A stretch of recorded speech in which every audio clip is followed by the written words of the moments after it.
It's live.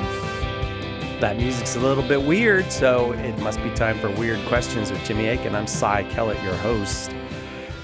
Jimmy Akin is proprietor of Jimmy Akin's Mysterious World and likes thinking outside the box about questions maybe you won't get other people to answer. And so we collect up the weird questions. Well, Jimmy does the collecting, collects up the weird questions. And every now and then we get to do a Weird Questions show on a Friday usually. And we're at it again. Jimmy Akin, welcome. Howdy, Cy Kellett. How are you doing? I'm doing very, very well. I see you've already wiped off your ashes. Yes, I have. Yes, I showered. Okay. But actually many times because... as people might know, sometimes we pre-record we always pre-record Weird Questions, right? No, we don't. Oh, we do it live sometimes? Oh, all right. We just don't take calls. Yeah. But we're pretending that we're here live on the first Friday of Advent, so please don't eat any meat during the show. And off we go. But you do know this because you always seem to know. What's the episode today for February 16th of Jimmy Akin's Mysterious World? Well, today I've got a really cool episode. Last week we did a cryptid hunt and we looked at the beast of Gévaudan, which was a terrifying animal that terrorized parts of France for several years in the 1700s.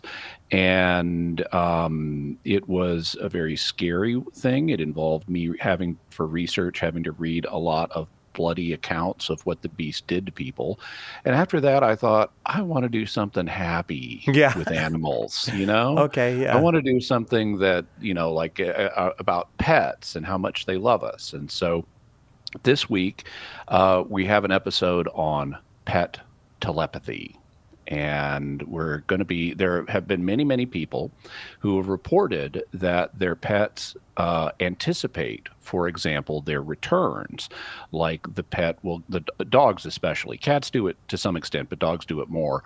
Where like 5 minutes before the person comes home, the dog just gets up and goes to wait for the owner, no matter what the dog was doing previously. And there have been controlled scientific studies on this where they have eliminated time of day. So it's not the time of day that tells the animal when to go to the door. They'll have people come home at random times. It's not the vehicle that the person is coming home in. They'll have the person walk or take someone else's car or come on a bus or things like that. And this happens even when no one in the household knows when the person's coming back, so they can't be signaling the animal. Oh yeah, right. When the person's coming home.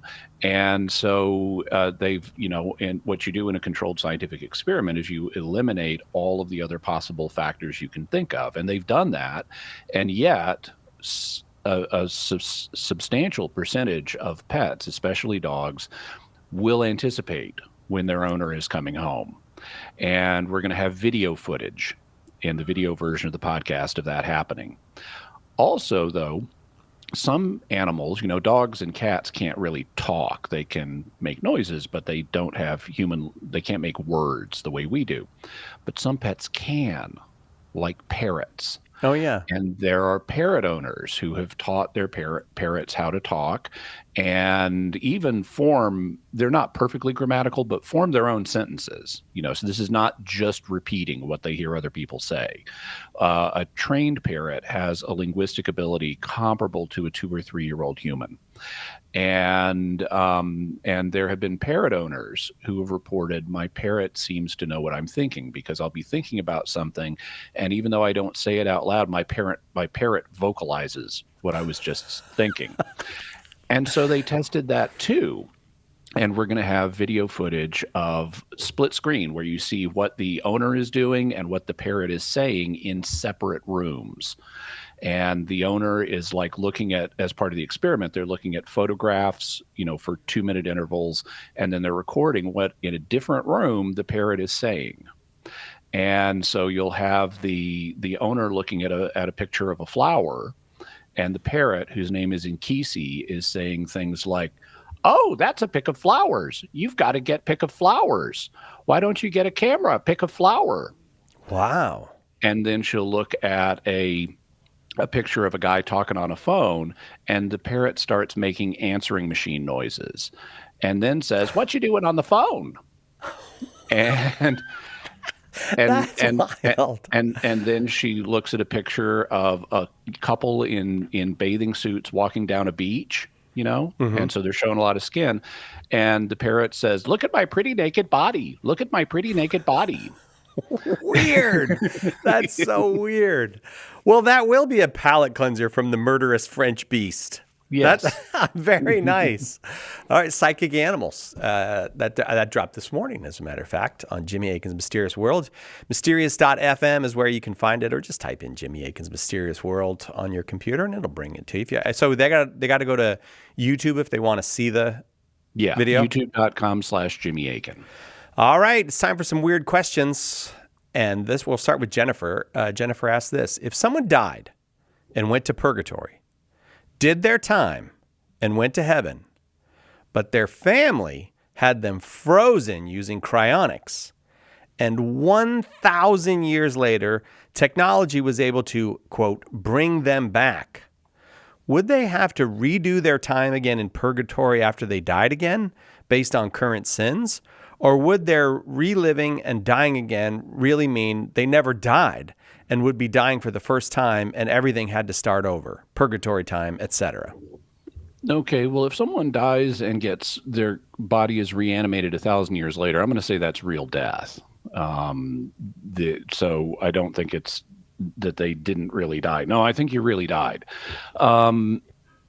Another possibility that Jennifer doesn't name is that they came back to life after 1,000 years and they didn't develop any new disordered desires, and so they wouldn't need to go through purgatory again.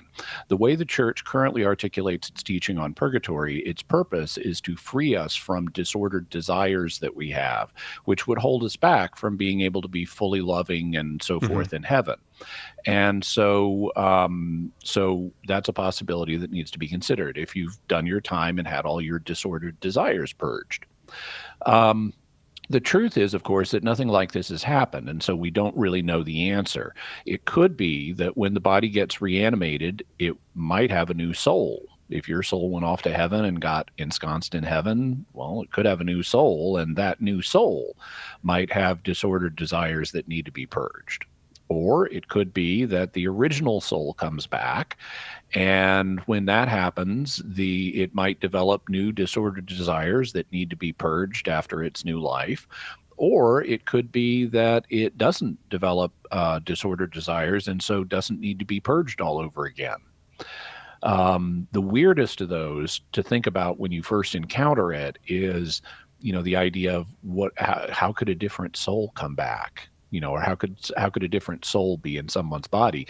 But our souls are not uniquely tied to the matter in our bodies, and we have matter constantly moving in and out of our bodies, and so God can resurrect us with whatever matter He chooses. But in this case, you've got a body. It's been dead for 1,000 years. The soul is in heaven and has been there for 1,000 years. How do you know? And given the extensive repair work that would have to be done on a 1,000-year frozen body, how do you know you're not modifying the body enough that it's not the same body anymore? Mm-hmm. If it's not the same body anymore, if it's like kind of a Frankenstein, then you would have you would expect to have a new soul. Yeah. If it's a new body, it might be based on someone's previous body, but you could have cannibals eat somebody and incorporate matter for their bodies. You could have Dr. Frankenstein stitch together a new body out of multiple bodies. And if it's not a direct survival of a previous body because of how much it's been modified, it might have a different soul. Ah. All right, the Dr. Frankenstein option. Thank you very much for the question, Jennifer. That is a weird question. I appreciate that, starting us off with the truly weird one on Weird Questions with Jimmy Akin. We're going to take a very quick break. We'll come back with more weirdness right after this on Catholic Answers Live. Hang on. Catholic Answers Live will return in a moment. Are you a coffee drinker? If so, you can now enjoy a coffee roasted to perfection by the Carmelite monks of Wyoming. Delicious Mystic Monk coffee is roasted and prepared by monks in a hidden cloistered monastery and is available in over 25 varieties. All Mystic Monk coffees are works of perfection and labors of love. For more information on how to purchase Mystic Monk coffee, visit mysticmonkcoffee.com. That's mysticmonkcoffee.com. Underwriting for Catholic Answers Live is provided by Real Estate for Life. Real Estate for Life connects home buyers and sellers to real estate agents while supporting pro-life organizations. On the web at realestateforlife.org. Are you ready to spread your wings? Wings is the weekly newsletter that's packed with exclusive news, program information, features, and updates of all that's going on at the Global Catholic Network. To sign up, go to EWTN.com, click subscribe, enter your name and email address, and you'll start getting your wings every week. Get your wings today. It's the weekly newsletter from EWTN, the Global Catholic Network.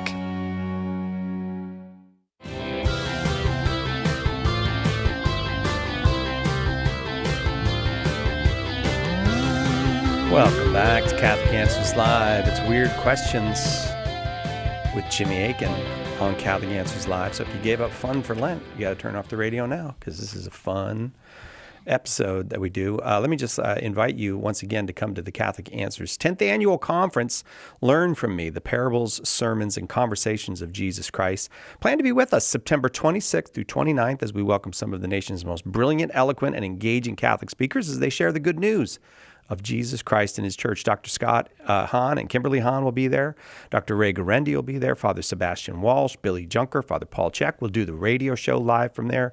All your favorite Catholic apologists will be there. And we've arranged a very special room rate of $175 a night at the Hyatt. So use the promo code EARLY to save $50 off your conference ticket. Visit CatholicAnswersConference.com for tickets and hotel accommodations. Use that promo code EARLY when you go to CatholicAnswersConference.com. Jimmy, this next question comes from a fan of Mysterious World. Lloyd says, I am a 12-year-old fan of Mysterious World from Baltimore and was listening to your recent episode on near-death experiences with my dad. For a Weird Question episode, I would like to know which near-death experience type is the Christmas Carol story by Charles Dickens. Thank you very much. Okay, so as folks will know, A Christmas Carol involves Ebenezer Scrooge, who is a miserly older man. And at the beginning of the story, he's visited by an apparition of his former business partner, Jacob Marley. And Jacob Marley is in chains and he's clearly suffering. And he warns Scrooge that he needs to change his ways. He needs to become a more loving, generous person, or he's going to experience the same fate that Jacob Marley is experiencing. Now, I haven't read the novel, A Christmas Carol. I've, of course, seen many adaptations of it, but I haven't read the novel. And it's not clear to me whether Marley is in purgatory or in hell. It could be either one. But in any event, he's in some kind of negative state in the afterlife, so he's having a distressing afterlife experience like the ones we talked about in that episode, and he shows up to warn Scrooge that he needs to change his ways. He also tells him that he's going to be visited by three ghosts: the ghost of Christmas past, the ghost of Christmas present, and the ghost of Christmas future. So there is actually four apparitions in the course of the story. With regard to the first one, since we know Jacob Marley in the universe of the story was a real individual, this would be what's known as a visitation, which is an encounter. It's a form of after-death communication, or ADC, where someone is in contact with you, usually shortly after they die. And sometimes in visitations, you get information, like about something that's going to happen in the future that you need to be warned about. And that's what happens with Scrooge in this. He's given a warning about the future. If you don't change your ways, you're going to end up like me. And And also you're going to be visited by these three other ghosts. There's a term for that. It's not always used in parapsychology, but when you have a warning, in Latin, monitum means warning. And so these are sometimes called premonitory experiences. They're like early warnings of something that could happen later. So if I were classifying what Jacob Marley did, I would say it was a premonitory visitation. Then we have the other three apparitions that occur. An apparition is when someone appears, could be to sight, could be to the other senses. In the case of Scrooge's apparitions, they appear to all of the senses, apparently. He can see them, hear them, in some cases touch them, and things like that. So what are the three ghosts of Christmas? Well, the term ghost just means spirit. So these would be the three spirits of Christmas. What kind of spirits might they be? Well, your first thought might be human, but there aren't really any humans that embody Christmas, not on different years. So like a past ghost, a present ghost, and a future ghost being three different people. So what else might they be? Well, they might be angelic spirits, meaning created spirits that were never physically embodied. So it could be that God has, in this fictional universe, that God has created angelic spirits that represent Christmas. There's also another possibility, which I'm sure Charles Dickens may have had it on his mind map. I don't know. But they could be what are sometimes referred to as thought forms or tulpas. This is a concept that's discussed in some Eastern religions and Eastern influenced religions. But basically the idea is living humans could, or someone else, God, but living humans could think about something enough that their thoughts take on an independent form. And that's why they're called thought forms. In Tibetan Buddhism, if I recall correctly, I believe it's Tibetan Buddhism, they're called tulpas. And the ghosts of Christmas past, present, and future do seem to embody, the Christmas of the past, the Christmas of the present, and the Christmas of the future. So they might be thought forms that are generated, perhaps by living human beings or perhaps by someone else. Oh, Lloyd, I hope that was helpful to you.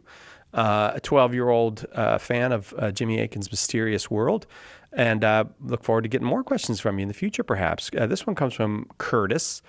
Curtis says, my fiance, who loves the show as well, and I were sitting down to dinner and discussing who would get up to get a cannoli. Just get up and get the cannoli. If it's a cannoli, get up. Naturally, the conversation led to this question. Naturally, imagine a gargantuan humanoid being who was 50 million light years from head to foot. What would this creature's experience? What would this creature experience when it, say, scratches its head? Since nothing can move faster than light, would such a simple action take 50 million years? Would time be behaving differently for his feet and his head since they are so far apart? So I think it could be helpful to think for just a moment about the size of this being, because the Milky Way galaxy itself is only like 100,000 light years across. And so 50 million is way bigger than the Milky Way galaxy. In fact, even the Andromeda galaxy, which is the nearest big one to the Milky Way, it's way less than 50 million light years away. So this is a multi galaxy size spanning being. Right.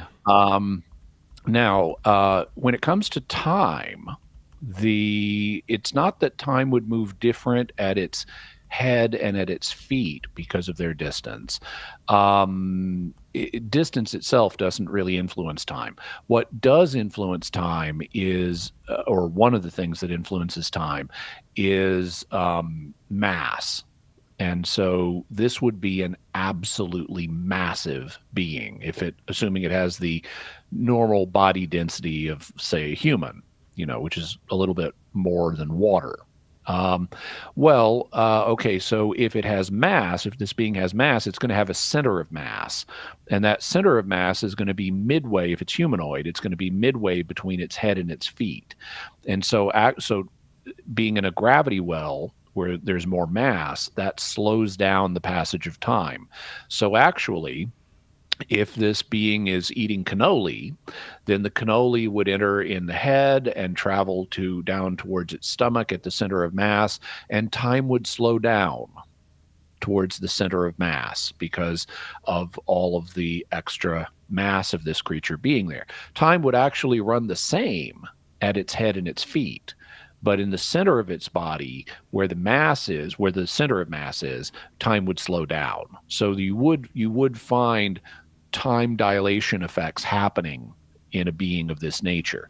But there's another issue which also should be mentioned, which is that if this has normal human body density, it's gonna weigh so much that it's going to have its own gravity attracting it and compressing it into a sphere. So it's not going to look like a humanoid for very long. I mean, you might create it as a humanoid out of nothing, but then its gravity is going to start contracting it into a sphere. That's the reason that planets are oblate spheroids, because once the mass of a body exceeds a certain threshold, the gravity will tend to pull the extremities of that body in until when it becomes massive enough, it forms a sphere. That's why larger moons are spheres, like our moon, our sister planet, the moon, and Saturn's moon, Titan. But tiny little moons, like Mars's Phobos and Deimos, are lumpy because they're not big enough to be rounded by gravitational forces.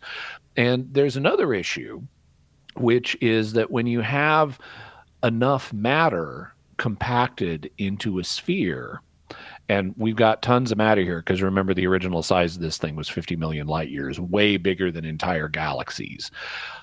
It's going to collapse and become a black hole. And so it would be really hard to have a humanoid being this large and not have it collapse and become a black hole, unless we change the laws of physics so that can happen. Well, okay, if that's the case, then in the split second before it starts collapsing, how long would it take to scratch its head? Really can't say, because if we're changing the laws of physics, one of the laws of physics that might change is the light speed limitation. And if that's the case, it wouldn't take 50 million years or any other extended amount of time to scratch its head. It might be able to scratch its head faster than light. Curtis, it does seem like a natural question to flow from the discussion about getting up to get a cannoli. That's I just like that question. That's a good question. I would like to meet Curtis and his fiance. First of all, they eat cannolis. Second of all, awesome questions. Thanks, Curtis. This one comes from Tim. Have you heard of the third man syndrome? Do you think these are angelic beings or figments of the imagination or something else? I've never experienced it myself, but it sure is interesting. Well, I'm glad, Tim, that you've never experienced it yourself, because the third man syndrome, which I am familiar with, is normally reported to occur in life-threatening situations. It's, for example, and I will be covering it on Mysterious World in the future. It's reported, for example, with hikers who have gotten lost in the wilderness, or with divers who have gotten lost in caves underwater, or with people who are mountain climbers who are up at altitude. And what these people have in common, one of the things, is they're in a life-threatening situation. They may die in the wilderness, they may die on a snowy mountaintop, they may die when their air runs out in an underwater cave. And as they're in this desperate situation, they sense a presence. And this presence helps them in some way. It may give them comfort or inspiration that things are going to be okay. It may even give them information. In terms of what the third man could be, well, it's possible that it's the imagination of the people in these desperate situations. It's also possible that it's their imagination drawing on psychic functioning to learn what's the way out of this cave. It also could be departed spirits, like loved ones who are still watching out for you. It could be angels. It could be God. It's really hard to say.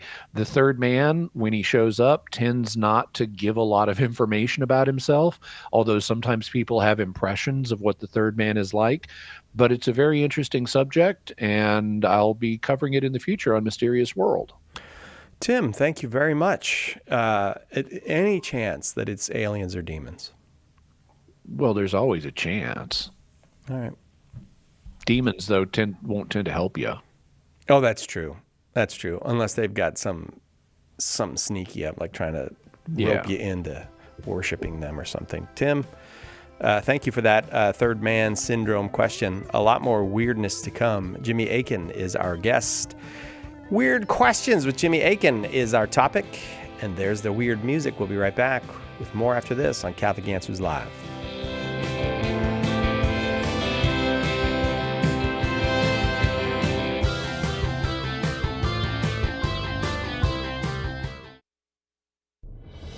When the resurrected Jesus appeared to disciples on the road to Emmaus, they didn't recognize him until the breaking of the bread. The same is true today. In the Holy Eucharist, we really meet Jesus. In The Eucharist is Really Jesus, author Joe Heschmeyer explains how knowing Jesus in the Eucharist is the key to understanding all of Christian faith. Order your copy of The Eucharist is Really Jesus today at shop.catholic.com or get it at a good Catholic bookstore. Our Lord needs articulate defenders of the truth to spread the joy of the Catholic faith. Catholic Answers monthly giving club, Society 315, helps you fulfill the call in 1 Peter 3:15 to always be prepared to make a defense for the hope that is in you. For as little as $10 a month, you'll help Catholics grow in faith, bring lapsed Catholics home, and lead non-Catholics to the truth.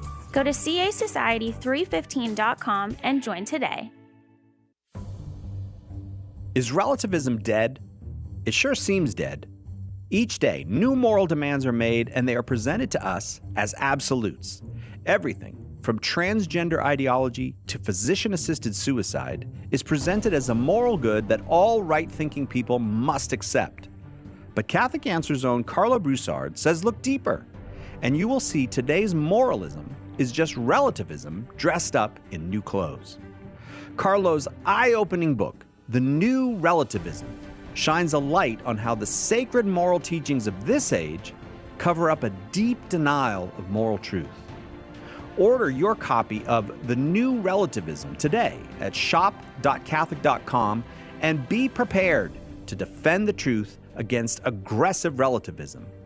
The New Relativism at shop.catholic.com or ask for it at a good Catholic bookstore near you.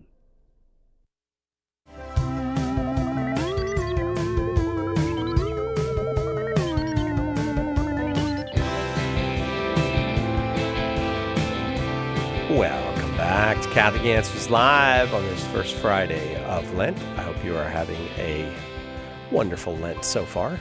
And I find it difficult. Personally, I find Lent difficult. So I hope your burdens aren't too heavy. This is a good question Joe has. It's very brief, first of all. And I think the answer must be because they're delicious. I think that's but we'll see. Joe's question is this, Jimmy. Why do demons prefer pigs? Well, we don't really have evidence that they prefer pigs. I guess there are horror movies where demons do things with pigs, but those horror movies are just imagination. In terms of what's informing the imagination, and what Joe may be thinking of here is the exorcism of the Gadarene demoniacs that occurs, for example, in Matthew and in Mark. And in that story, there's no evidence that demons prefer pigs. What they prefer is humans. They're in these two Gadarene demoniacs, and they're tormenting them, and Jesus is going to kick them out. And they don't want to go to the pit where they're going to be tormented until the last day. They don't want to go there, but Jesus isn't going to let them torment a human, which is what they really want to do because it's what they've been doing. So instead they say, hey, there's this whole herd of pigs here. Can we go into them instead? And Jesus lets them.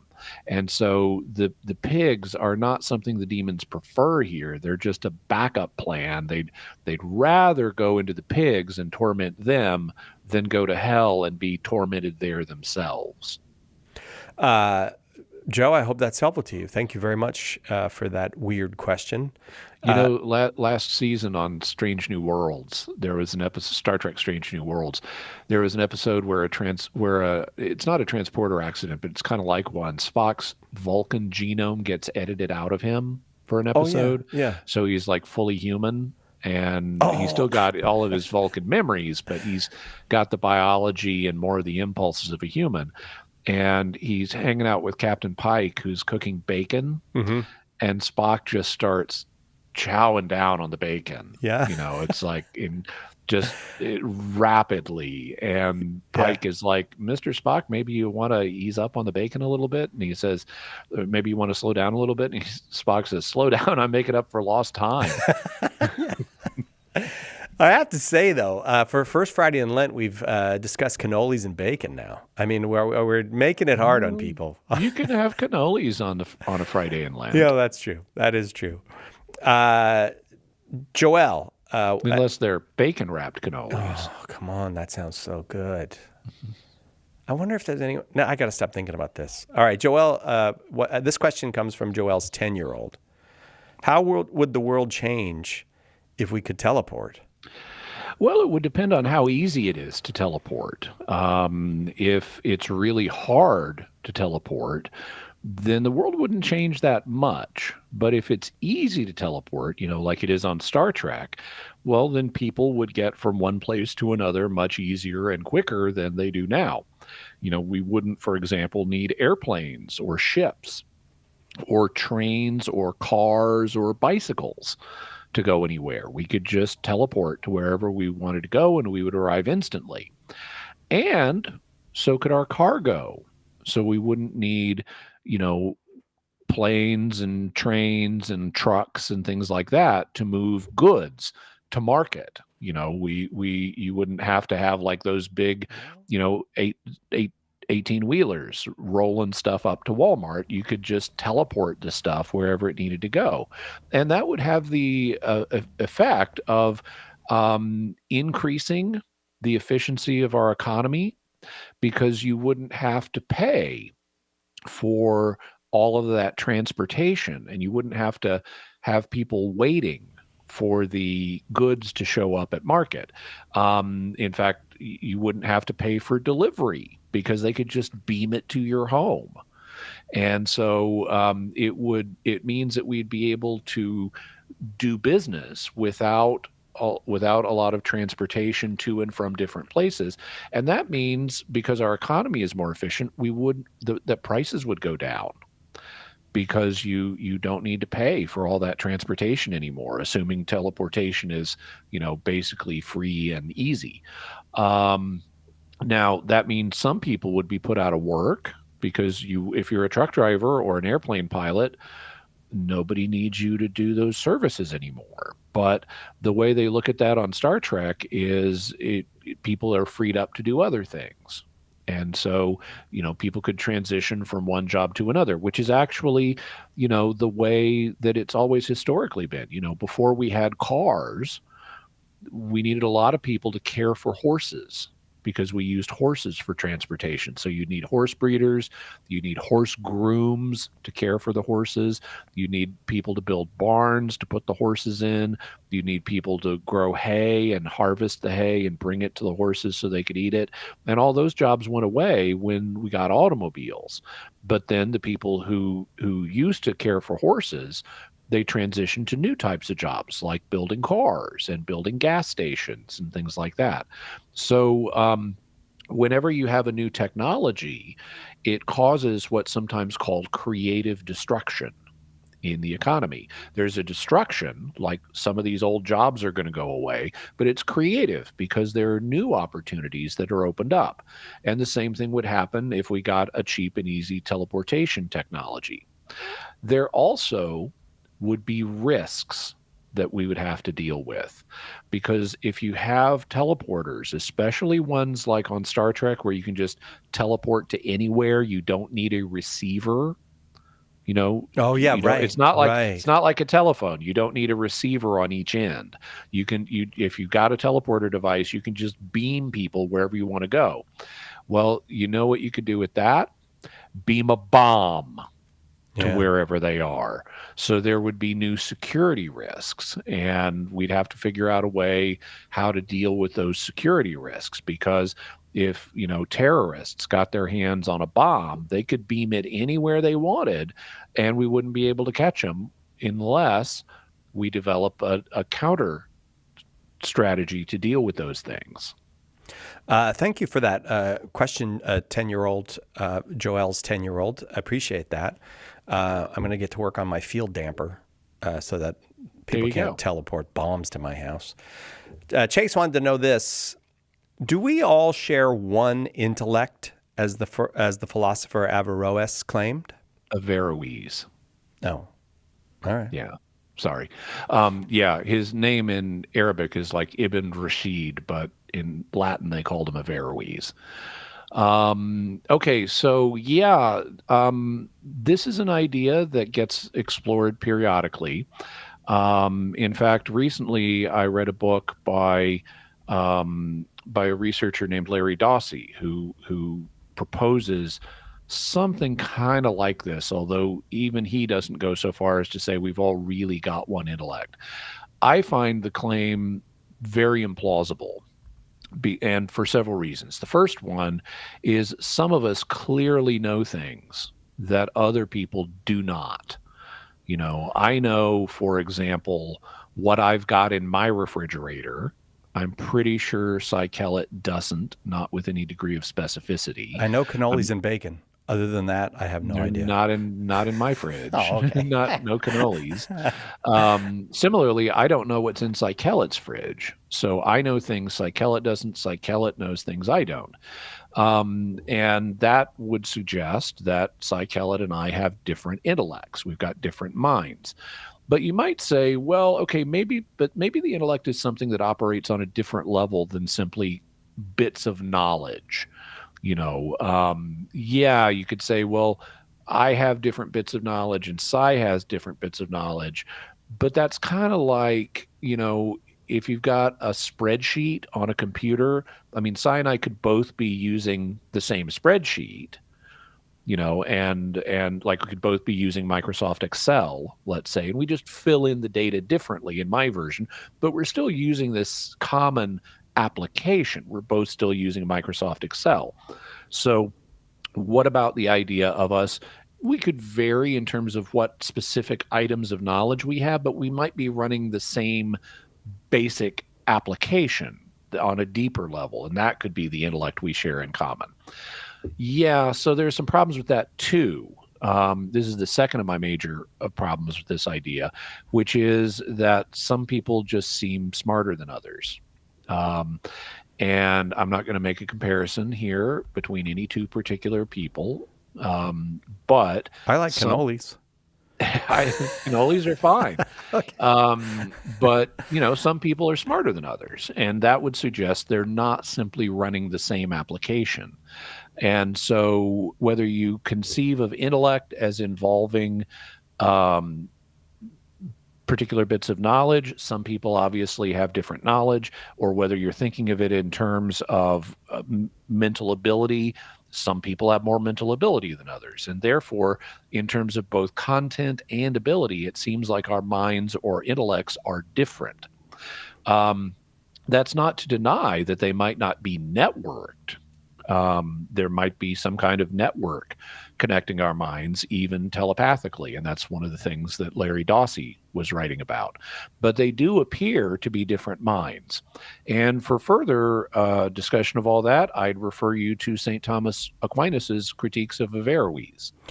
That was, let's see, who was that? I'm sorry, I forgot who that was. That was not Joel. Chase. That was Chase. Okay, Chase. Thank you very much for that question. We are up against the break, so we will take that break. Weird Questions with Jimmy Akin continues on Catholic Answers Live. Hang on, we'll be right back with more Catholic Answers Live.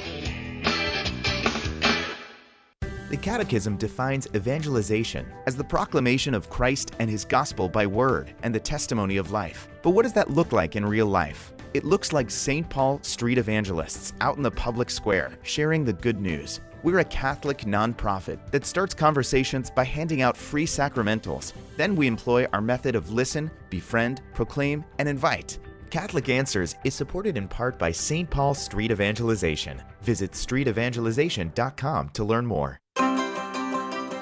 Want the latest pro-life news? Want it delivered? Sign up. It's free. EWTN Pro-Life Weekly, your source for everything happening now in the fight to protect the sanctity of human life. New episodes delivered every week to your inbox. So if you really want to know, Sign up today. go to EWTN.com/pro-life today.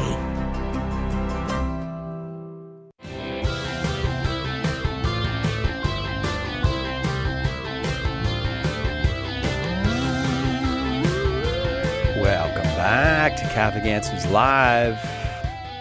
Having a little bit of fun on this Friday. It's Weird Questions with Jimmy Akin. People send Jimmy weird questions, and I think you've developed a reputation of being open to the full range of possible questions, Jimmy. Well, that's how it got started. Yeah. It used to be on just open forums. People would call and ask questions, and no matter what they ask, I'd treat it seriously. Yeah. I wouldn't scoff at them or make them feel bad or anything. I'd answer it straight. And they started saying, let's test the limits of that. And so right. I would continue to answer the questions straight, and people started doing that. And then that led us to create the Weird Question Show. Yep. And boy, do they pour in. We get a lot of weird questions for Jimmy Akin. So much so that sometimes, like, we have guests on and they get a question and they go, that's a question for Jimmy Akin. If it's weird enough. Arthur asks this. If a priest says something about confessions he hears as a whole, like, all I ever hear are nothing burger confessions, is that breaking the seal of confession? No, it wouldn't be. For the seal to be broken, both the penitent and the penitent's sins must be revealed in a way that that it's clear who confessed to what. So let's say I'm a priest, I could say, Cy Kellett came to me for confession. That is not breaking the seal because I haven't revealed anything about what Cy Kellett said. Or I could say, someone came to me and confessed gluttony with cannolis. Come on. and that would not break the seal because I haven't revealed who confessed gluttony with cannolis. It would break the seal, though, technically, if I said, Cy Kellett came to me for confession and someone confessed gluttony with cannolis. Now, I haven't technically said Cy Kellett confessed that, but you can tell based on the context that I'm implying Cy Kellett confessed that sin. And as soon as a reasonable person can make the inference, this person confessed that, the seal has been broken. And then if I said Cy Kellett confessed gluttony with cannolis, that would be obvious slam dunk, over the top, breaking the seal.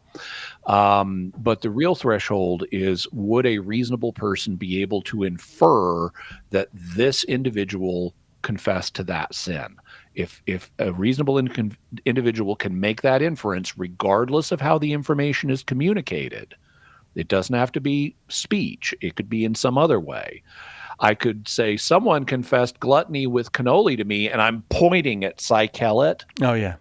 Okay, I'm using a gesture to communicate the information. As long as the information is communicated, this person confessed to this, the seal has been broken. So if a priest says, all I ever hear are nothing burger confessions, that would not break the seal. because you have no idea what was confessed. All you know about it is its low order of magnitude in terms of sin. Because if someone was like confessing murder, that would not be a nothing burger. And you have no idea who has made these confessions. So you can't link any specific sin to any specific penitent. Having said that, though, there are, in addition to the seal, there are other regulations regarding what priests are or are not supposed to say regarding confession, because you don't want, and how they're allowed to use information. Basically, they're not. If they learn something in confession, they're not allowed to use it outside of confession. So they can't like make decisions, hiring decisions, let's say, based on what they heard in confession. If you're a priest and someone confesses to you, I habitually steal from my employers, and then they apply for a job at your church, you are not allowed to let your knowledge from confession influence your hiring decision. You have to make the effort to put aside what you learned in confession and make the hiring decision exclusively based on what you know outside of confession. But even then, there is a desire to be pastorally sensitive and not cause undue anxiety among the faithful. Like, did he just break the seal, or is he about to break the seal? And might he break the seal on me? And so priests do need to tread pretty lightly in this area. And there have been additional regulations surrounding the seal. But just saying all I ever hear are nothing burger confessions, that does not break the seal. Okay, thank you very much for that question. Absolutely. Arthur. So you had, during the break, you were mentioning a particular American churchman who had an interesting saying. Why don't you relate that story real quick? Yeah, Fulton Sheen apparently said that hearing confessions in the convent was like being pelted with popcorn. And yeah. I think that doesn't break the seal. Better than other things you could get pelted with. That thing about this just priests generally not discussing confessions. I've been around priests my whole life. I don't ever, even bad priests. I've been around bad priests. I mean, we all have if we've not been around priests your whole life. I've never heard a priest even come close to anything that I thought would be revealing of anything in the confessional. I hope people feel secure in that, because it's certainly priests seem to take it very seriously. We got time for this. Jenny wants to know this. Can you help me refute the serpent seed theory?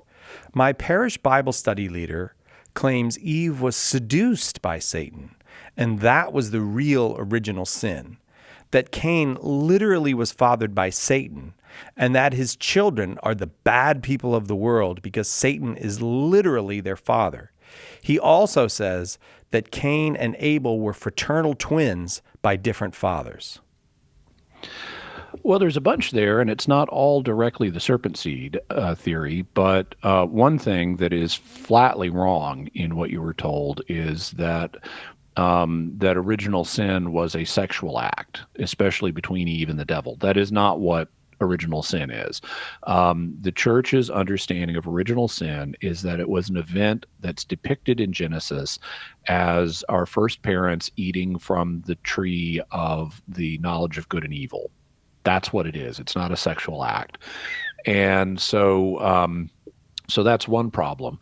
Another problem is that Cain and Abel are not twins. If you read Genesis 4, which discusses their births, Eve first has Cain, and then she has Abel, and they are not twins. They are just brothers. And I should say it is true to give this theory its due credit. Jesus does refer to his opponents as children of the devil. He does that, for example, in John 8:44. But you have to ask, is that a metaphor or is it literal? It would be really bizarre and basically impossible for all of the bad people in the world to be descended from the devil, because then if you have a given family line that has demonic ancestry in it, and it intermarries with another line, then there's some degree of demonic ancestry there, but you've got good and bad people in the same families. So you can't link being good or being bad to a particular heritage. So that's a problem. But here's the big one for the serpent seed theory. Genesis indicates Adam was the father of Cain. He's his biological father. If you read Genesis 4:1, chapter 4, verse 1, here's what it says. Now Adam knew Eve, his wife. And this is knowing in the biblical sense. The verb in Hebrew for to know is used to mean sexual intercourse between married people. There are other verbs that also get used in Hebrew that are for other kinds, or at least can be used for other kinds of intercourse. Like if it says, so-and-so went into so-and-so. Okay, that's a more graphic way of saying it in Hebrew. If you say he went into her, it doesn't, the Hebrew image is not like he went into her tent. It's more physical than that. And so it's because it's more physical, it's more explicit, it's more crude. But if you are referring to married love between a husband and a wife, you say he knew her. And that knowledge, intimacy, that's associated with marriage. And so it says, now Adam knew Eve, his wife, and she conceived and bore Cain. Okay, that tells us what we need to know right there. Adam had marital relations with Eve, and she got pregnant and had Cain. So that tells us who Cain's father is. It's Adam. There is nothing in here about the serpent. The serpent exits stage left after he gets cursed in chapter 3. This is all about what happens after that. And it's clear that the biblical author means us to understand that Cain's father is Adam, that Adam fathered Cain. Also, Eve then says, I have given birth to a man with the help of Yahweh. So she's crediting this, to Yahweh's help, allowing her as a woman to give birth to this new man, Cain. And it would be weird for her to say, I've given birth to a man with the help of Yahweh, if Cain was half demon. So there's just nothing here plausible about the serpent seed theory. Also, I should note that this theory is associated with racism. It was used in the 19th century to denigrate various groups of people. It has been connected with the Christian identity movement, the Ku Klux Klan, and American Nazism. If I were you, I'd find a different Bible study, because whoever your Bible study leader is displaying remarkably bad judgment on how to interpret the Bible here. And now you said this is happening in your parish. So if this is happening in a Catholic church, I would talk to this person and say, this is a serious problem. And if you don't get satisfaction, I would take it up the chain of command and talk to the pastor, because this kind of teaching should not be disseminated in a Catholic church. Jenny, thank you very much for the question. I'm sure that was helpful to you, and I hope that there will be something. This will help you address that. So racists would say that like people with darker skin were sons of Cain or something. Is that the idea? Or Jewish people or other people. You also have racist theories connected with Noah's sons. Oh yeah, where they'll try to say, like people of sub-Saharan African descent are descendants of Ham. Yeah. Who is one of Noah's sons. But none of these theories are good and well grounded. Again, Jenny, thank you very much. It's Weird Questions with Jimmy Akin. We got lots more weird questions to come. There's a little bit of the weird music that I like so much. People send these weird questions because they know that Jimmy will answer them. We gather them up and we make an hour or two out of them, and 2 hours of weird questions today. I will invite you again. Come out to our conference. Check it out at CatholicAnswersConference.com. And if you sign up, use the promo code EARLY and you save $50 off your conference ticket. The conference is September 26th through 29th out here in sunny San Diego. We'll take a quick break. Be right back with more weird questions for Jimmy Akin right after this on Catholic Answers Live.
to Catholic Answers Live. That music means it's Weird Questions with Jimmy Akin today. If you've got a weird question, you can get it to Jimmy Akin, one of the various ways people contact Jimmy Akin, or you can just send it to us here at radio@catholic.com. If I see them, I just forward them to Jimmy. And then sometimes, actually most of the time, I see him show up on this show. So Weird Questions, welcome. And lots of people have availed themselves of that invitation because we got a whole bunch of weird questions. Jimmy Akin, of course, senior apologist here at Catholic Answers and the proprietor of Jimmy Akin's Mysterious World, which is regularly among the top documentary podcasts in the whole country, maybe the whole earth. I don't know how that works, but it's big, though. Yeah, we got over 100,000 listeners a week. Oh, do you really? Wow. Wow. All right. Well, back to the weird questions. Now I'm a little, I know there might be so many listeners. I'm a little nervous now, but all right. Timothy asks this. If all creatures were the same size, which would be the most dangerous and why is it amoebas? Well, I think it's going to depend on the size that you make them because animals are built to operate at certain scales.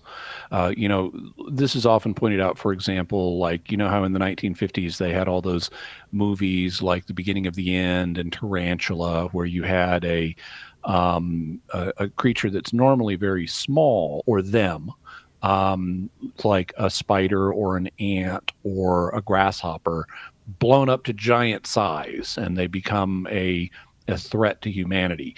And whenever you read scientific assessments of those movies, it's always pointed out this would not work in reality because these creatures are designed to work on the small scale. But if you blew them up, to giant size, their exoskeletons would be too weak to support them. They would be crushed by their own weight. They also wouldn't be able to breathe because of how their respiration works. They're not designed, their breathing apparatuses are not designed to work on a large scale. They're designed to work on a small scale. And so it depends who's going to be most dangerous is going to depend on what size you're shrinking the animals to. Are you shrinking elephants down to the size of microbes, or are you expanding microbes up to the size of elephants?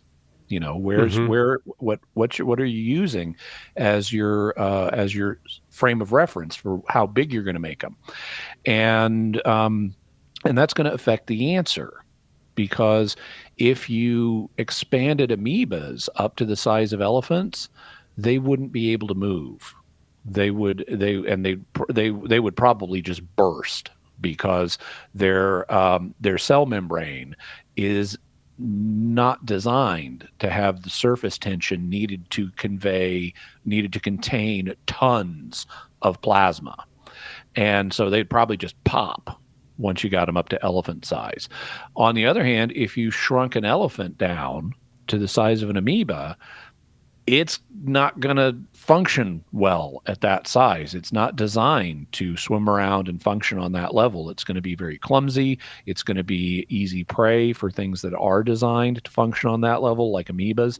So I think that the most dangerous animals are going to be the ones that retain their natural size.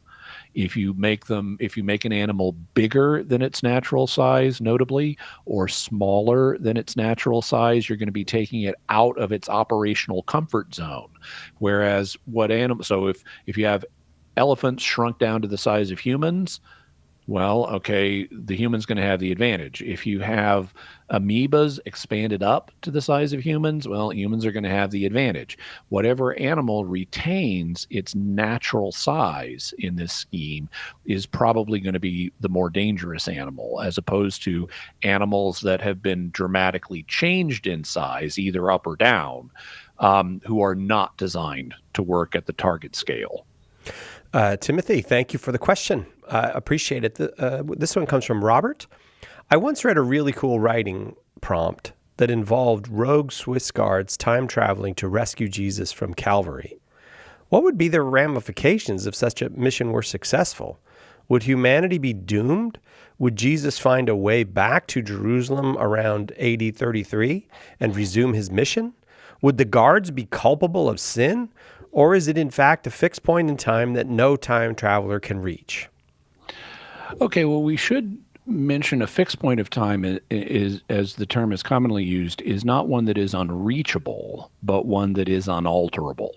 And we don't know whether the crucifixion is a fixed point in time or not. We've never, God hasn't told us, and we haven't run any experiments to find out.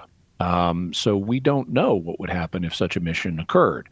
It's possible that Jesus could have found a way back and restored the timeline, which is the first possibility that that Robert mentions. It's possible he could have died in another way and redeemed us in that way. It's possible that we could have been redeemed without Jesus dying. This is something like Aquinas, for example, points out is God's choice to use this method. He didn't have to use this method. He could have done anything or nothing to redeem us and still redeemed us. And of course, if you thwart the crucifixion, it's possible that we might not be redeemed. It's also possible you get to the crucifixion and your face melts like a bunch of Nazis for trying to interfere with God's plans. So you might not be able to succeed. But if you did, we don't really know what would happen. I would say that that I don't consider all changing the past to be immoral. But I would say that it should be regarded as sinful to undertake this mission because its goal is interfering with God's known will for our timeline. I gotcha. Okay. Robert, that's a very good. Oh no, excuse me. Yeah, Robert, that was a very good question. I think we're doing so well. I think we can get a third question in before the first break. I think that's. I want to go for that record. Well, we won't if you keep talking. Well, I'll just keep talking to Reed. Bennett in the films. Bennett asked, in the films Fantastic Voyage and Inner Space, people are shrunk and placed in other people's bodies.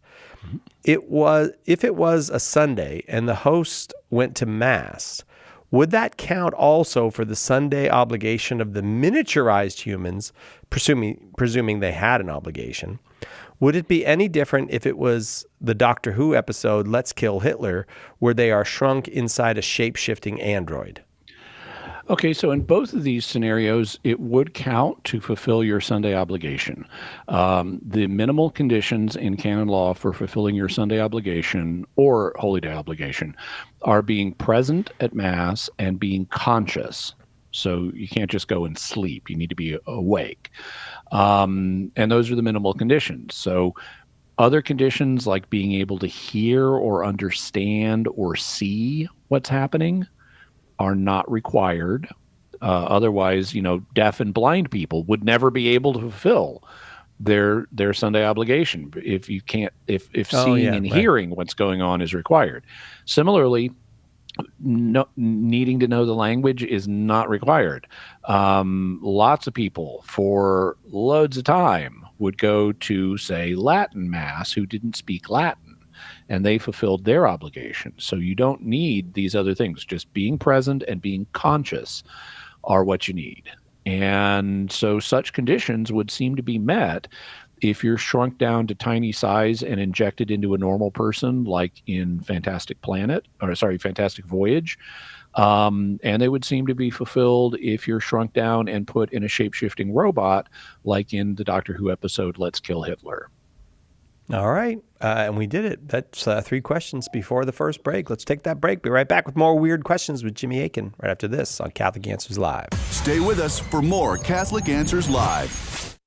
Underwriting for Catholic Answers Live is provided by Magnificat. Published monthly, Magnificat features daily Mass, prayers, articles, and meditations in step with the liturgical rhythm of the Church. On the web at magnificat.com. EWTN has its own official YouTube channel with tens of thousands of videos covering just about every conceivable topic of interest to Catholics. And, best of all, it's free. Every day, EWTN adds new TV shows, live events, devotionals, homilies, and specials to its YouTube channel. Visit the EWTN YouTube channel today. EWTN, the Global Catholic Network.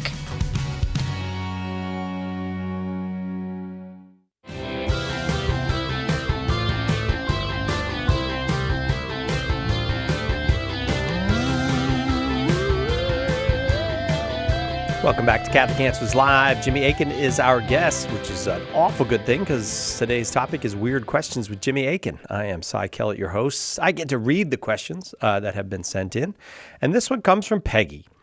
Peggy asks, we pray that people rest in peace in heaven. If heaven is a place of peace and happiness, why are we also taught that it makes Mary sad to see our disobedience? Is this premise wrong? There is no pain or suffering in heaven?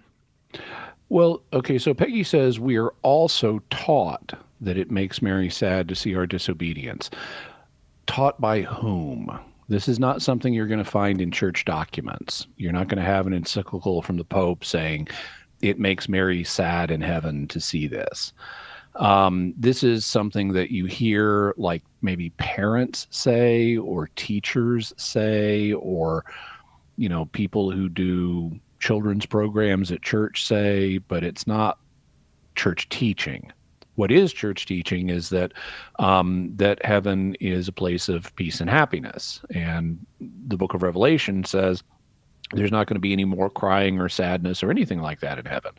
So how I've always understood this is statements like, you know, you're going to make Mary sad by doing this, or baby Jesus cries when he sees people doing this. Those are meant to be catechetical aids.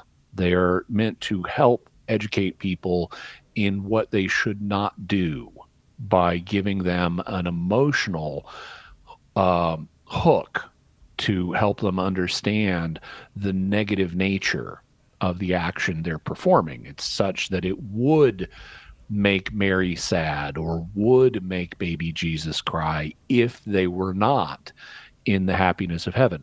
The same thing is also true in Scripture of statements about God's anger. You know, anger is a negative emotion, and God doesn't literally have that. God is in the infinite joy of heaven. He doesn't literally get angry, but Scripture sometimes uses the metaphor of God being angry to indicate that what people have done in this situation is wrong and it can have negative consequences for them. And it's like they've angered, quote unquote, angered God, like you could anger another person by disobeying him and violating his will. But these are catechetical aids. They're not meant to be statements of literal truth. All right. I feel like the next question has some relation to that. This one comes from Mark. How do emotions function in the afterlife? Aren't emotions a product of the brain? In the afterlife, before the resurrection, you have no brain. Well, we don't know for sure how emotions function in the afterlife. I mean, we covered what's revealed about it, but even given that it's supposed to be supremely joyful and so forth, we don't have firsthand experience of that at present. However, Revelation, like in the book of Revelation, and also near-death experiences suggest that people do have emotions in the afterlife. And if you want to check out some Mysterious World episodes on that, you might go back and listen to episode 27 on near-death experiences, and also episode 292 on distressing near-death experiences, where people report negative emotions during the context of a near-death experience. What near-death experiences do, as well as things that we are told about the afterlife in Scripture, like the parable of Lazarus and the rich man, or the vision of heaven that John gets in the book of Revelation, what all that suggests is consciousness is just not dependent on the brain. And emotions are just not dependent on the brain. So you can have emotions even when your body and your brain are offline, just like you can have intellectual experiences when your body and brain are offline. Thank you very much for that question. That was Mark, and on we go to Anthony. Anthony wants to know this. Oh, I want to know this too, Anthony. What happened during the apparition of Our Lady of Zaytun, right? Zaytun is the local pronunciation. Okay. What happened during the apparition of Our Lady of Zaytun? Okay, so Zaytun is like a suburb of Cairo, Egypt, and one night back in, I want to say 1968, there were some Muslim guys at a bus station, where they where the buses were housed when they weren't in service, and they do work on them and stuff. And this is right across the street from a Coptic church of St. Mary. And all of a sudden, they notice that there's a light on top of the church. And when they look closer, it's like the illuminated figure of a woman. And at first, they thought that it was a young woman who was about to commit suicide, about to jump off the roof. And like one of the guys who had one of the workmen who had a gangrenous finger that was scheduled to be amputated like the next day or something, he pointed and said, "Don't jump." But then the woman didn't jump, and it turned out that other people identified her as the Virgin Mary because she seemed to be glowing up on top of the church. And this led to a series of apparitions that were witnessed by at least 250,000 people. So these were very well attended. The apparitions lasted for a period of like 3 years. In addition to seeing the lighted figure of the Virgin Mary, they also saw giant dove-like shapes made out of light that would glide around the Virgin Mary. At times she would bless people. People would ask for healings and get them. In fact, the guy with the gangrenous finger, his finger got ungangrened really fast. He didn't have to have it amputated. And to ensure that these were not just some form of trickery, they not only like shut off the electricity, they cut down the trees around the church so you could have an unobstructed view. They like looked for alternative light sources. There were no alternative light sources. They turned off the power. They actually broke the street lights to keep the street lights, so the street lights couldn't be playing a role. They're doing it a little haphazardly, but basically they're doing a controlled scientific experiment here. They're introducing new controls and seeing, can we affect the outcome by introducing controls like, okay, let's break the street lights now and see if that affects it. And the controls didn't eliminate the apparitions. They went on for 3 years. If you'd like to learn more about that, you can check out episode 283 of Jimmy Akin's Mysterious World. That's at mysterious.fm/283. And the miracle was approved officially by the Coptic Patriarch, the Coptic Pope. And it was unofficially endorsed as well by Catholic authorities who were tasked with investigating it. But since it was happening at a Coptic church rather than a Catholic church, the Catholic Church didn't want to like intrude, and say, well, and presumptively issue a ruling on it themselves. But they did unofficially look into it and said, yeah, this looks real. Anthony, thank you very much for asking that question. Here's another question from Anthony. While we know that Anglican orders are null and void, according to Leo XIII, do Protestant sacraments outside of baptism and matrimony communicate any sort of grace? Grace? I mispronounced that, sorry. So some Protestant Eucharists will end up being valid because of special ordination situations. Like if you have a Catholic priest who's been validly ordained or an Eastern Orthodox priest who's validly ordained, and then they become a Protestant. Well, okay, then they're going to still have the power to consecrate the Eucharist, even though they're doing it in a Protestant context now. So there will be individual Protestant Eucharists that are going to be perfectly valid and communicate grace just like Catholic ones do. When it comes to other Protestant Eucharists and other sacraments, which generally Protestants are not going to call sacraments, most Protestants, there's some variations in like the Anglican and Lutheran circles, but most Protestants and even many Anglicans and Lutherans will acknowledge baptism and the Eucharist as sacraments, or at least ordinances, as they're called in some Protestant churches, but they're not going to consider other things to be sacraments. However, they frequently will have rites that are equivalent to them. And so even though they're not calling them sacraments, they do recognize them as religious rites where we're doing something sacred. We're trying to please God we're wanting a spiritual connection with him. And in that case, they're going to function effectively like sacramentals. So in the Catholic Church, we have a difference between sacraments and sacramentals. Sacraments were instituted by Christ, and they carry a divine promise that if you do the right, God will make his grace available through it. And as long as you don't put a barrier in the way like mortal sin, you're going to get the grace. So you got this divine promise, and it was instituted by Christ. Sacramentals, on the other hand, are instituted by the church. So it's a sacred rite, but it's instituted by the church, and it does not have a divine promise of communicating grace. So it's not automatic. But if you have a person use a sacramental in a pious way where they're reaching out to God spiritually and asking to be blessed by him, then he may well give them his blessing through the sacramental.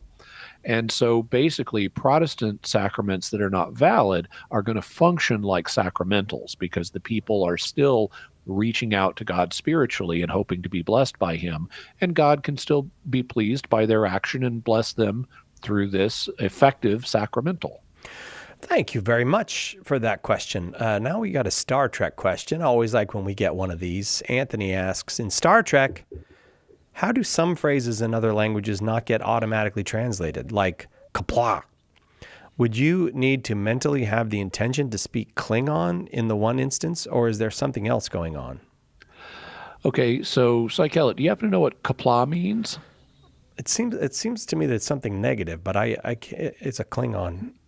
But it is a Klingon thing. But maybe everything the Klingons say sounds negative to me. I don't know. I don't know what it means. No. Actually, Qapla' means victory, and it's commonly used like as a farewell salutation.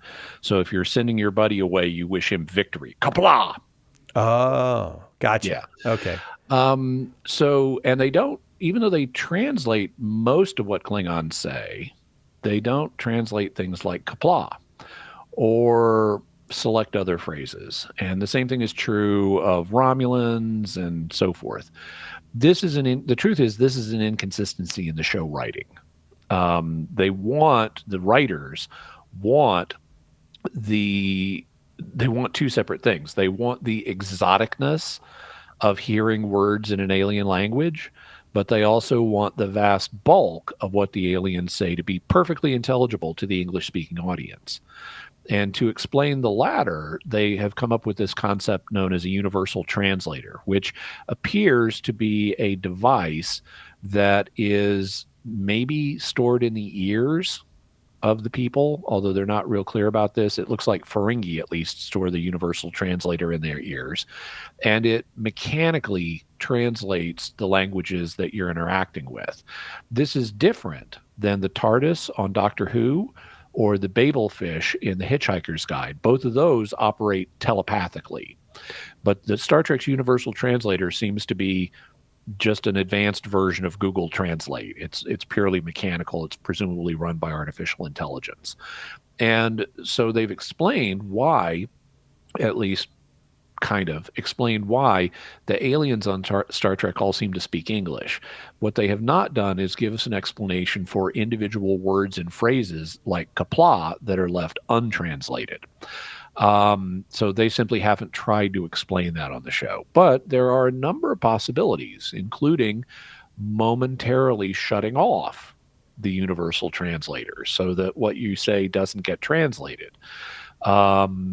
That could be possibly done through a neural interface. Even if you've got the translator embedded in your ear, you may have a neural interface with the translator that will allow you to turn it on and off. And that could, you could, if you want to be extra Klingon-y for a moment, say Qapla' and mentally tell your universal translator not to translate that. So that's a possibility, but it raises other problems that they just haven't addressed on the show. Like if I'm shutting off my translator, why does that affect your ability to hear me in English? Yeah. You know, if I'm speaking Klingon to you and I shut off my translator, I'm still speaking Klingon. Why are you not hearing me in English? How am I turning off your universal translator? Yeah, and you wonder if someone could quote Hamlet in the original Klingon and turn off. It is best in the original Klingon. Yeah. Were you aware of that, Darren? That Hamlet was originally written in Klingon? Oh. Undiscovered country. All right, we got to take... The Gospels have also been translated into Klingon. Oh, yeah, because Klingon's a real functioning language now. Yeah. All right. You know who needs the gospel is the Klingons. Yeah, absolutely. They killed their own gods. All right. We got to take a very quick break. Lots more weird questions for Jimmy Akin coming up right after this on Catholic Answers Live.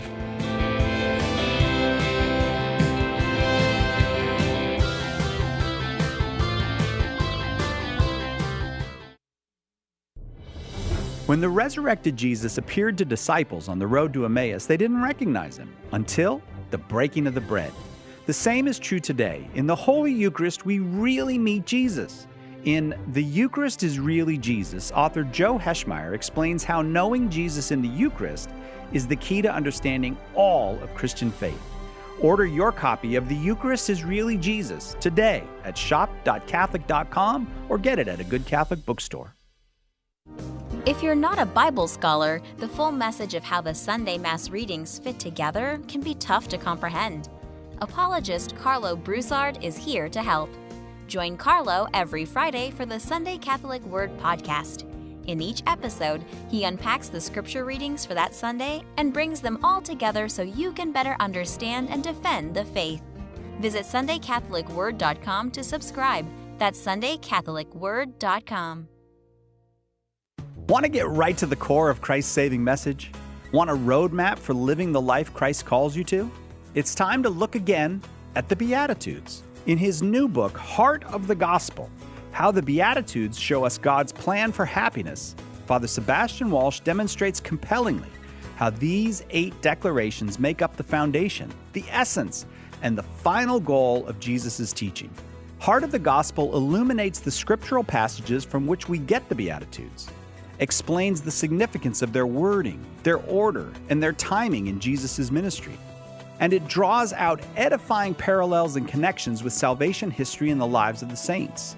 Most importantly, Father Walsh offers wise counsel from his own work as a priest and teacher to help you live the Beatitudes in your own life. Order your copy of Heart of the Gospel today at shop.catholic.com or ask for it at a good Catholic bookstore near you.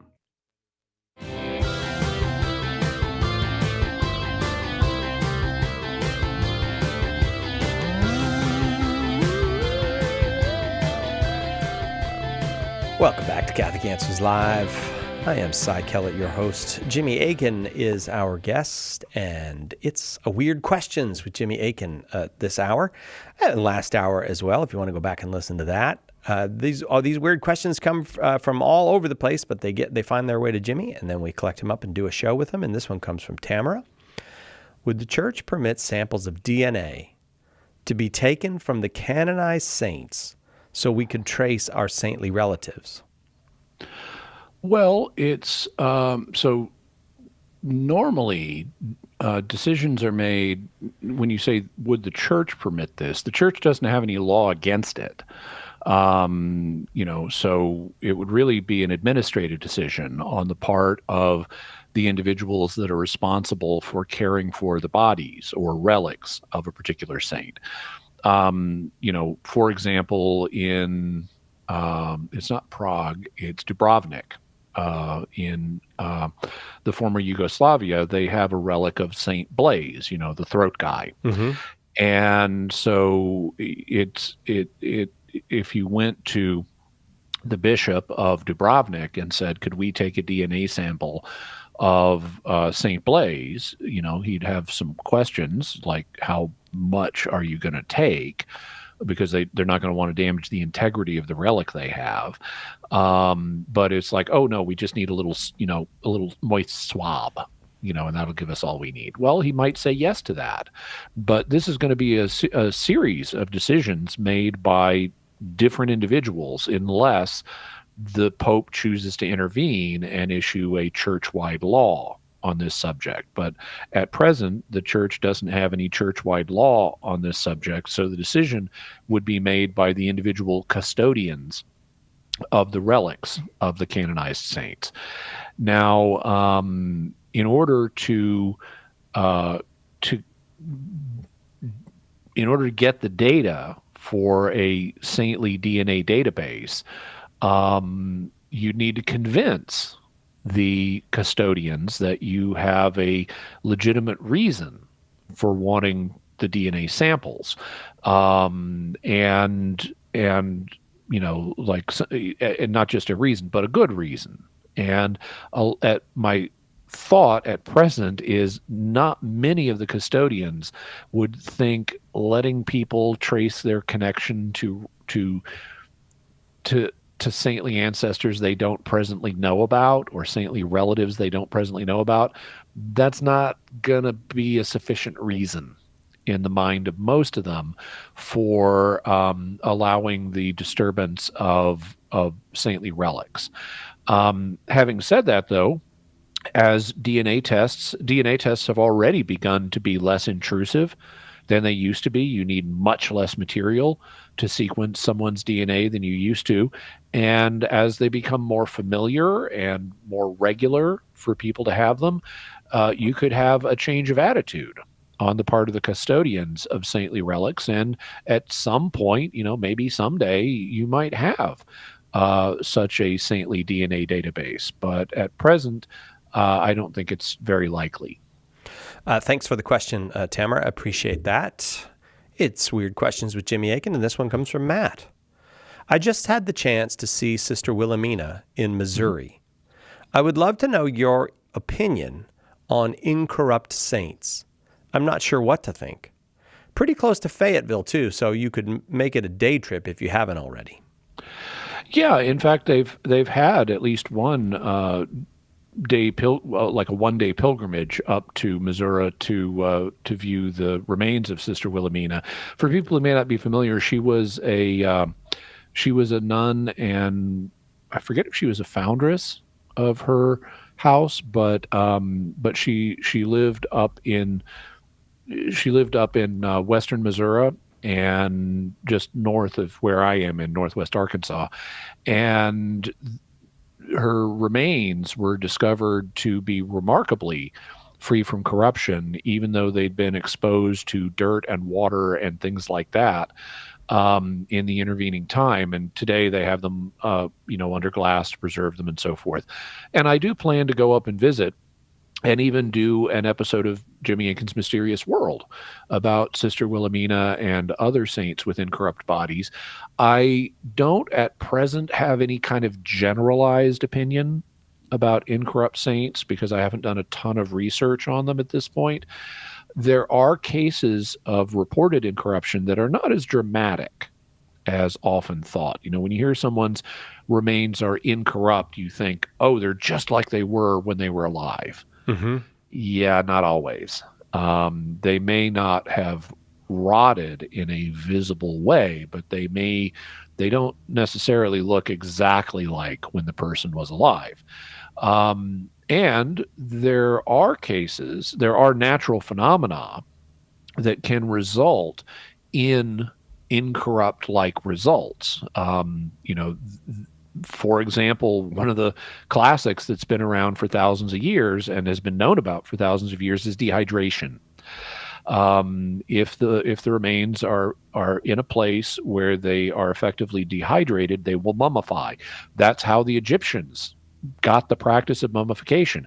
They would bury people in the desert, and because that's what they got in Egypt, and they would dry out, and that would preserve their remains. And eventually, they said, "Hey, we could do this a little bit better than nature," and they developed a mummification process. But the key to mummification is dehydration, so that the microbes that would otherwise go to work on decomposing flesh and cause the decomposition, the microbes don't have any moisture, and that stops the decomposition process and results in a body that looks fairly incorrupt, like a lot of the pharaohs. You can look at Ramesses II, Ramesses the Great. He's the probable pharaoh of the Exodus. You can see his face today because of how his body has been preserved for the last 3,000 years. Another process that has been, I don't know if it's been known for as long, but it's certainly been around for a very, very long time, is bogification. There, periodically in Western Europe, individuals will find what are known as bog people. Bog people are human corpses that are found at the bottom of bogs. And in many cases, it looks like they were human sacrifices, like they were deliberately killed and ceremonially and then put in the bog, presumably to appease spirits of some kind. Well, okay, so at the bottom of bogs, you do have water, so they're not dehydrated, but you're missing something else that microbes need: air. And so there's no oxygen deep down in these bogs. There's not enough oxygen for the microbes to go to work on a person's remains. And so the remains look remarkably well preserved. Then there's a process known as saponification. Saponification is a chemical reaction that occurs in the fat that humans have. Now, Cy Kellett, have you ever had a bar of lye soap? Lye soap? Yeah. I think so. Okay. Yeah. And does lye soap float or sink in the bathtub? I believe I don't know. I can't remember. I don't remember having the bathtub. It floats. Okay. It floats. And lye soap, like other forms of soap, is essentially made out of a couple of elements, one of which is fat. So fat is one of the principal components of soap. And because of various properties relating to water and fat and electrical charges, which I won't go into, we can use soap to clean ourselves. Well, since one of the principal components of soap is fat, and people have fat, there are chemical reactions that can occur in a deceased human body that will effectively convert their body fat into something that's basically soap. And this is known as saponification. Oh. Well, soap has a long shelf life. Yeah. And so it doesn't just rot. And so if saponification occurs in a human body, then that body will tend to be well preserved over time. So whenever I hear about someone like Sister Wilhelmina or other reported incorruptibles, I want to know, okay, so what are the factors that apply in this case? Could dehydration be a factor? Could oxygen deprivation be a factor? And could saponification be a factor? If none of those factors apply, though, then that gives you good reason to propose a supernatural cause has been involved in addition to any natural processes that may play a role. To your knowledge, have they done any of that on those kind of studies on Sister Wilhelmina, or we don't know? I've not heard results of any such studies. Okay. Matt, thank you very much for the question. We're going to take a quick break. Be right back with more weird questions for Jimmy Akin right after this on Catholic Answers Live. You're listening to Catholic Answers Live. Underwriting for Catholic Answers Live is provided by Real Estate for Life. Real Estate for Life connects homebuyers and sellers to real estate agents while supporting pro-life organizations. On the web at realestateforlife.org. The World Over with Raymond Arroyo. Coverage as seen through a Catholic lens. All people of faith and sincerity need to awaken to this and protect this fundamental right of religious liberty. Expert analysis. Does Revelation judge history, or does history judge Revelation? Stories vital to people of faith. It's part of our faith that comedy and tragedy naturally go hand in hand. Delivered to your inbox every week. Sign up today. Go to EWTN.com/worldover. Who was the first Catholic in your family? Were they evangelized by a friend, a coworker, a stranger? Did you ever think that you could be that person that God uses to save a soul? And that soul could save their family, their grandchildren, and generations to come. At St. Paul Street Evangelization, a Catholic nonprofit, we train, equip, and mobilize Catholic disciples to do the urgent work of evangelization. Catholic Answers is supported in part by St. Paul Street Evangelization, streetevangelization.com.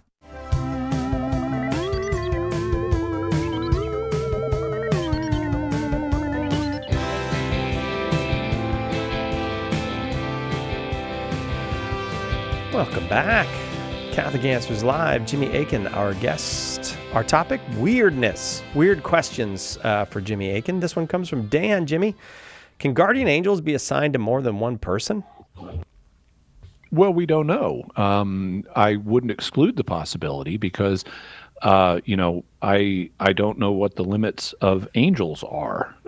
It could well be that angels are capable of effectively guarding multiple people at once. And so if that's the case, then you could have one guardian angel guarding a bunch of different people totally effectively, without a problem. Also, people don't always need guarding. Once you're in heaven, you're safe, and so you don't need guarding in heaven.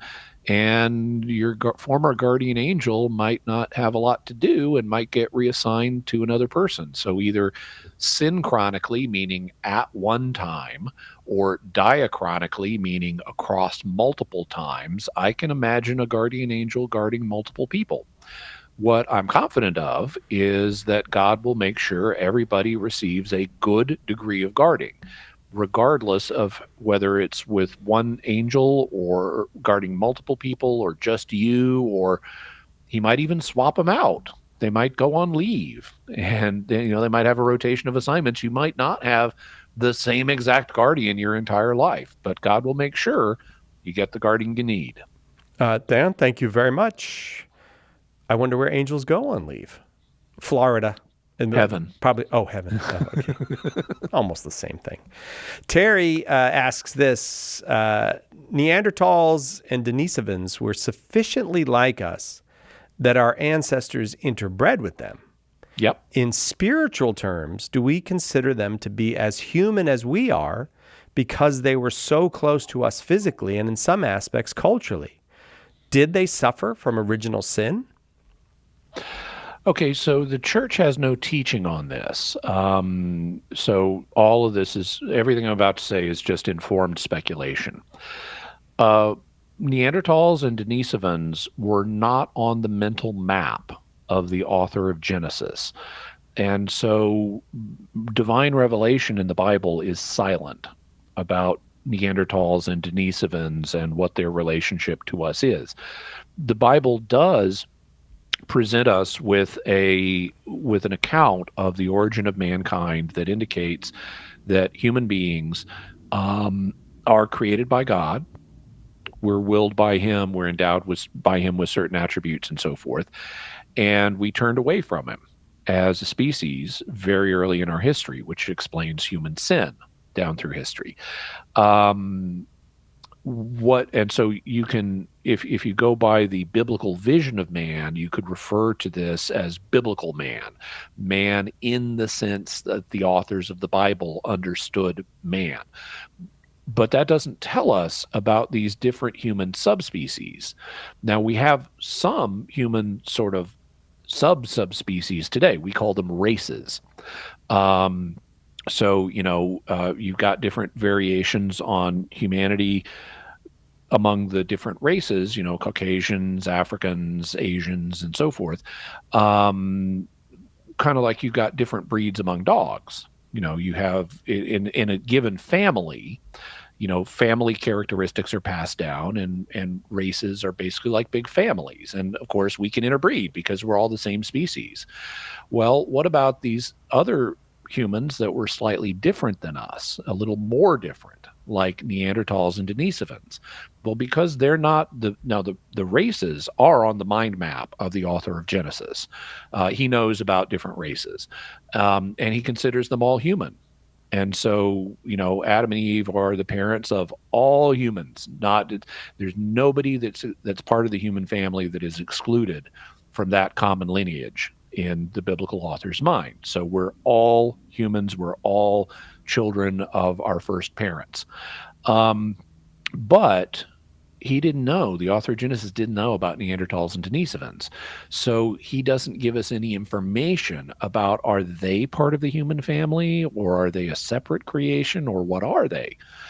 My suspicion is that if you took a time machine and you got a Neanderthal and you got a Denisovan and you took them to the author of Genesis and let him interact with them, my guess is he might well conclude, yeah, they're other people. They're different, than us and than me, the author of Genesis, but they're other people.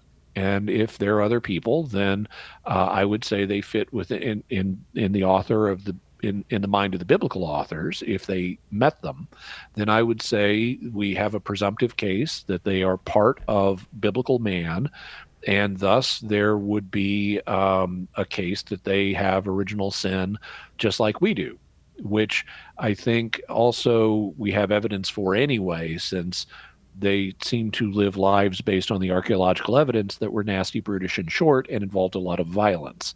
So I think that we have good evidence independently that they had the same kind of violent, sinful tendencies that we do. But I also suspect they would fit within the biblical conception of man if you were able to introduce the biblical authors to Neanderthals and Denisovans. I suspect they would conclude, yeah, they're fundamentally us, even though they're different than most of us. Yeah. Do we know, do they have linguistic ability? They could talk like we can? This is debated. Oh, okay. We don't have, especially with the Denisovans, we don't have enough of their remains to know. With Neanderthals, they may have had linguistic abilities. Those abilities, though, may not have been verbal. They may have been gestural. There is some indication that the origins of human language may have been tilted to a significant degree towards sign languages, because even if you can't articulate precisely to generate a large number of different words, you could point and you can use gestures to communicate. And so there is just like you can have chimpanzees that can have some facility with sign language, even if they are physically incapable of producing the sounds of human speech with their mouths. In the case of Neanderthals, I think they probably had the ability to produce the sounds, at least most of them, but I don't know if they had the cognitive architecture needed to do full human language. All right. Again, thank you for the question, Terry. This one comes from Amanda. Some parts of the brain can still be functioning in a person considered brain dead. Does that mean the person's soul is still in the body, and so they aren't actually dead? And do you think the Lazarus sign or Lazarus reflex is just that, a reflex, and not an indication of a person isn't really dead?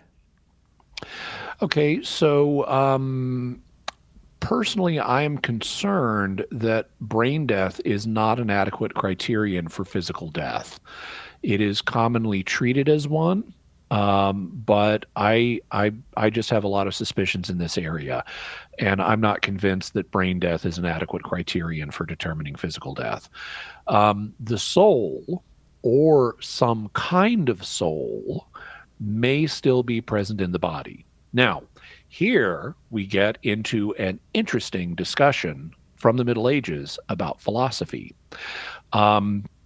As you may well know, Cy Kellett, Aristotle distinguished between different kinds of souls: animal souls, vegetative souls, and sensitive souls, and rationals. So let me back up. Vegetative souls, like plants have, which convey the ability to consume matter and reproduce and live and things like that. Sensitive souls, which animals have, that allow them to sense and engage in a primitive form of reasoning. And then rational souls, which humans have, which in addition to allowing us to sense and grow and reproduce and things like that, we also can think in a rational way. Now, there's a question about, okay, how many souls do we got? You know? I mean, I can think rationally, so I've got a rational soul, but I can also sense things. Does that mean I have a sensitive soul too? And I can grow and reproduce. Does that mean I have a vegetative soul? Well, Aquinas' answer to that was no. Aquinas' view was that the abilities of each soul type are included in the highest form of soul you have. So if you've got a rational soul, it entails the ability of lesser souls. And according to Aquinas, you only have one soul, which is the substantial form of your body. Not everybody agreed with that. And Aquinas' view is not actually church teaching. So there is room for differences of opinion here. About a century after Aquinas, there was another extraordinarily famous and sharp philosopher and theologian named John Duns Scotus. And according to Scotus, our bodies have multiple different forms, which is what gives individual parts of the body their identity, for example. So your heart has the form of a heart. Your liver has the form of a liver. That's what makes them hearts and livers and distinct from each other. And if you want to call them souls, you can call them souls. But at a certain point, you had the Council of Vienna meet in the 1300s, and what they did was they issued a dogmatic definition that said the intellectual soul is the form of the human body. So that's church teaching. The intellectual soul is the form of the human body. It's the thing that integrates the human body and allows it to live and so forth. But it didn't comment on these other souls or other forms.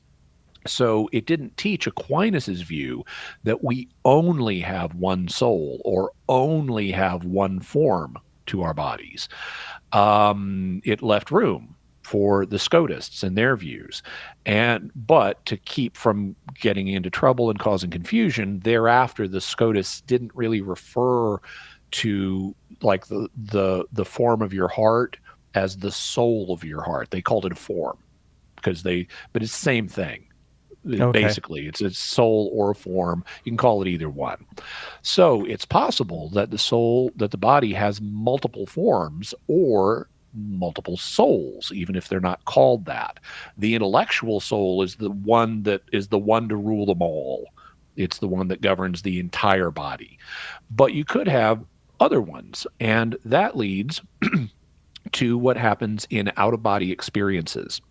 In out-of-body experiences, people have a shift of perspective where they aren't viewing things from the ordinary perspective inside their bodies.